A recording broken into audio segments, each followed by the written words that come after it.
So, I'm pretty sure lumalabas to sa FYP nyo, especially kapag parents kayo. Di ba ganun sa mga FYP? Kapag yung mga sinesearch mo about sa mga babies. So, lumalabas ng kusa. Ay isa rin to sa product na binili ko kasi na-curious ako. Dahil nga, dalas ginagamit to ni baby and it's time for us na magbago na ng bottle niya. So, 2 pieces lang yung binili ko muna.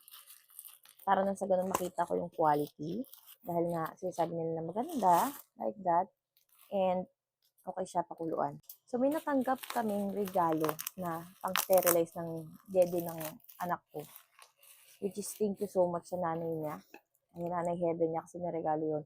Pero, may time talaga na pinapakuluan namin. Alam mo, nakagawian na. So, parang mas mamamatay yung bacteria. So, parang mas mamamatay yung bacteria kapag pinakuluan pa. Ganon. So, may time naman na pinakuluan ko na tapos sabay sterilize ko. Running. So, this is 9 ounce to 70 ml.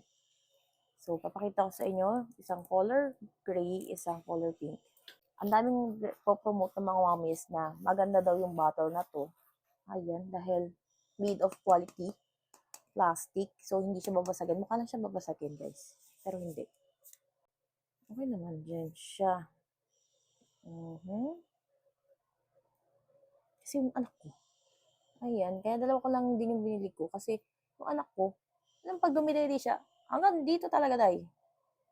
So, 2 lang check natin kung magugustuhan niya. And most of the promoter of this product, kapag naglagay nga daw ng water, ito is hindi siya magle-leak. So, yung anak ko kasi naglalaro ng gatas niya. But sana kumura. So, tatry natin. Lalagyan natin siya ng water. Hindi nga. Perfect. Oh. So, kanina, nung ginaganon ko, sabi ko baka mamaya wala pang butas. Kasi may mga ganun, di ba, na walang butas. So, ayan siya, meron siya. Pinisil ko siya.